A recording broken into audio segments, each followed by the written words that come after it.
Hi, welcome back to another episode of Rapid Fire Review, Workbench Edition. I'm your host, Very Good Band. And I'm Nick Miller, and today we're going to be going over basic airsoft maintenance for AEGs. Okay, so for today's Workbench Edition, you're going to need a few tools. We have two sets of Allen wrenches here, standard and metric sizes. We also have a screwdriver, which has Phillips and flathead options. We've got a multi-tool. We've got UTG Airsoft Silicone Spray, which is also available on pyramydair.com. We've got some paper towels and some cut up. We've got some scissors and a cleaning and on-jamming rod. And for today's demonstration, we're going to use an M4 style AEG, and that's one of the more common styles of AEG that's available on the market, so we decided to use that one to make it more relatable. All right, so the first thing we're going to cover today is probably one of the most important components of AEG maintenance, and that's relaxing your spring. It's going to allow you to protect your investment for the long haul, and Nick's going to tell us how to do it. Sure. Now, if you've been playing all day on full auto, the very last shot that you take may not cycle the gearbox completely, and that's going to put unnecessary strain on your gears, your piston, and your spring. And to fix that, it's a very simple process. All you have to do is flip it to semi and take a couple shots. And what that'll do is ensure that your piston is all the way forward, your spring is as decompressed as possible, and there's no unnecessary strain on the internal components of your gearbox. Right.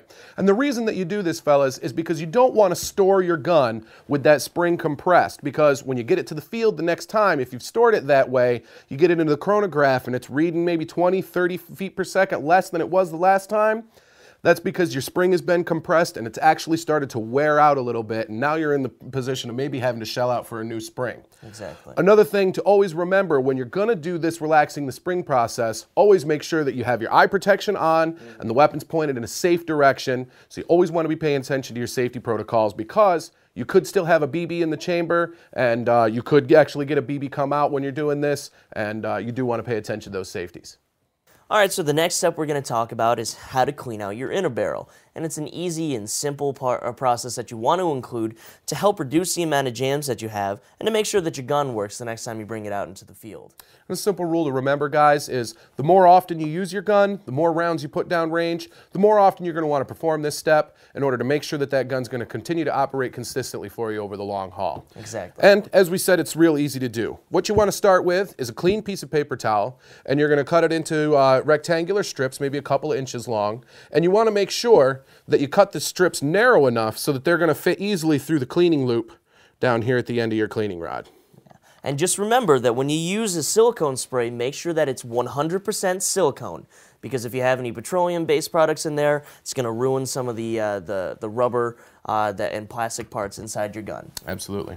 Now, before you get started, what you're going to do is you're going to take your cleaning rod or your patch here, and you're going to spray it just a little bit with that silicone oil. Now, you're just going to want it damp, not soaking wet, because if you put too much oil down in here, you're going to gum up your works and you're going to get diminished performance overall. There you go.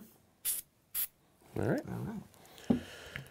So what you're going to do, just very simply insert this in the muzzle end and run it all the way down. All right. And now another thing you want to remember, guys, and we've already done it, make sure that you've turned your hop up all the way off, because when you put that cleaning rod down there, you don't want to put any unnecessary wear and tear on your hop up rubber. And you can see, we used this gun in a demonstration earlier today, and as you can see, there is a little bit of fouling there on the patch. And what you're going to want to do is you're just going to want to repeat this process a number of times, replace your patch as needed, until you pull that patch out of there and it's going to be nice and clean. And that's going to let you know that there's no more dirt or obstructions inside the barrel, and you're going to be ready to go for your next game. Alright, so since I've already got my silicone lubricant out, the next thing I want to cover is how to lubricate and maintain your magazines. And it's a very simple process. All you want to do is take the straw on your silicone lubricant, stick it into the nozzle there, and then take your magazine and give a couple quick squirts into the feed tube, just like that. And once again, guys, you want to remember not to over-lubricate anything, especially your magazines, because if you do get too much lube down in there, you're going to get diminished and sluggish performances out of your magazines. Yeah, exactly. And another quick tip, if you're using mid-capacity or low-capacity magazines, you're going to want to break those in if they're brand new. And a really easy thing to help them feed flawlessly is to give a couple quick squirts of silicone down inside the feed tube, pack it full of BBs, and then leave them overnight. And you don't want to leave them in there too long because it could wear out the spring. But the next day, they should be feeding just fine. Absolutely. And one other thing to touch on while we're talking about different capacities of magazines is you want to remember to maybe pay a little bit more attention as far as lubrication goes to your high capacity magazines, because they do have those little gears and stuff in the bottom of them, and you want to make sure that those are going to get a little bit more attention a little bit more often to get them lubed up. All right, so one of the final steps you're going to want to take care of before you put your gun away into storage is you're going to want to go over the whole gun and make sure that you go over all the fasteners, all the screws, nuts, bolts, things of that nature. Make sure everything's tightened down and secure so that you're not going to have any malfunctions when you take it out to play next time. Yeah, exactly.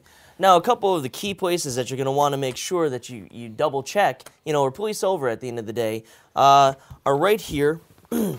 These two screws. Now, not every gun has these. On M4s, every once in a while, you'll see these screws here. Just make sure that the takedown pins are held in place. Those tend to rattle loose. You're going to want to make sure that your carry handle screws are fastened down. Down here in the motor plate, you're going to want to make sure that these two screws are tight in place because you don't want your motor falling out during the game.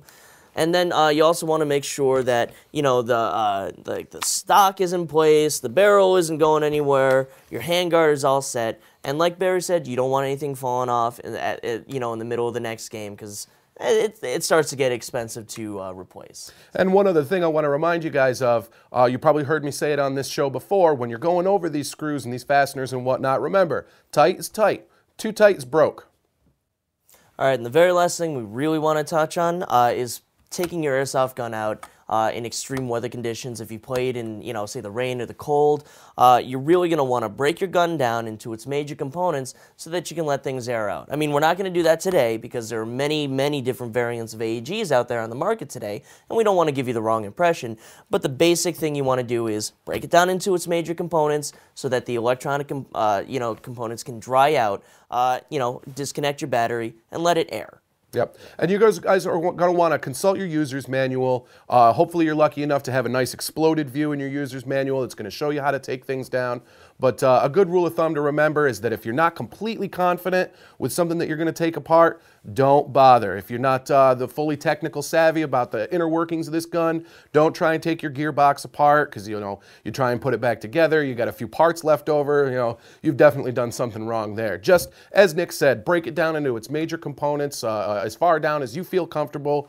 Let it air out, a good 24 hours, I'd say, and then you can store it away. Exactly. And another thing, if you're playing in the cold, the metal parts will condensate if you bring it from the cold into a warm environment. So again, absolutely. Break it down, let it air. It'll make sure that your investment stays working for as long as possible.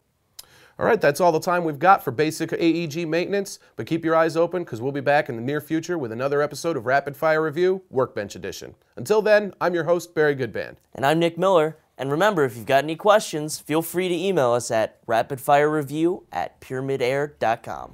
And before we go, guys, as always, remember, airsoft guns are realistic copies of actual firearms. So always play safely, act responsibly, and we'll see you guys on the field.